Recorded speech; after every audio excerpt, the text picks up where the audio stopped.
Hey guys, Wolf's Logic here, and I'm gonna do a song about my life.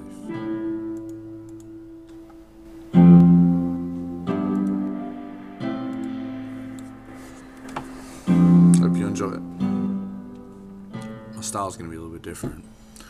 Woke up this morning, still hungover from the nightmare. I guess you can call my life boring. I've only ever had 2 pregnancy scares. And it's not that I didn't care about protection, it was just an accidental attempt at conception. But in this life you get what you take.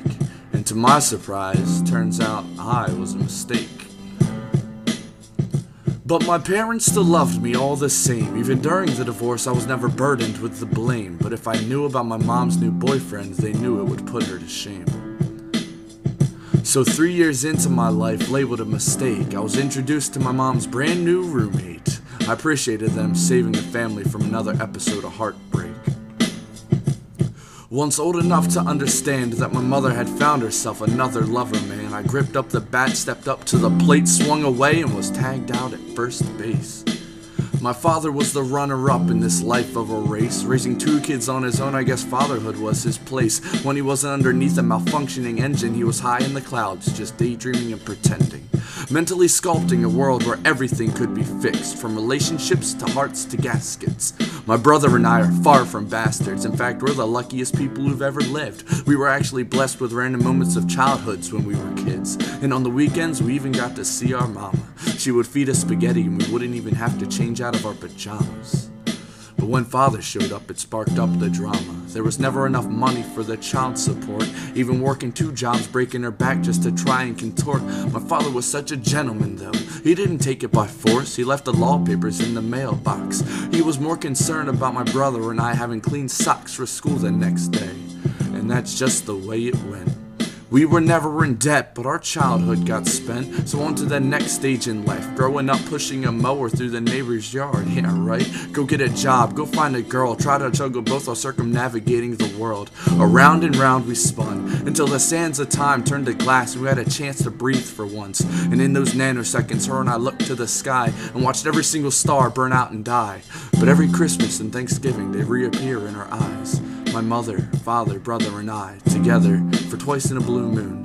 Now, I've made contact with her, but not anytime soon, and I feel like our relationship is out on the moon. And the only way to visit it is with a 1,000 rocket ships powered by every single heart that's ever been broke.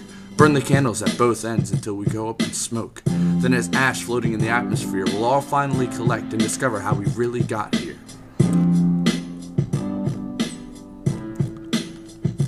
Senior year, after a high school career full of beatings and fear, and planted me here in this chair with probably the best roommates anyone could demand for. And I had a plan for, but they all got stored away, awaiting a day where I find the need to pick up religion again and pray, hoping and wishing for something stable to stay. But with 18 years under my belt, I feel like I'm jumping on thin ice, and that's all I've ever felt.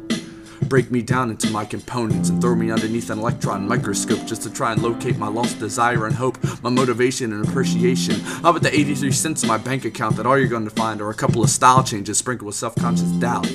I've been through so many styles that I can't keep track. Maybe I'll just go to the doctor and get my skin back.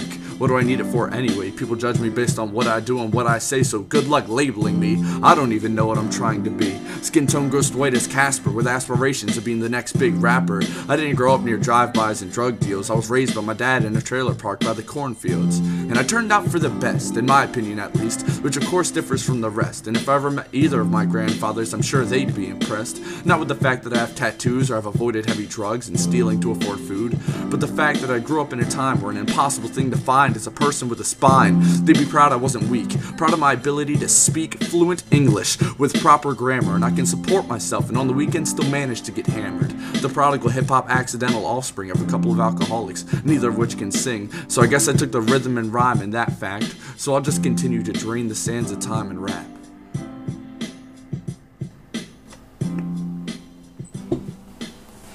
Hope you like it.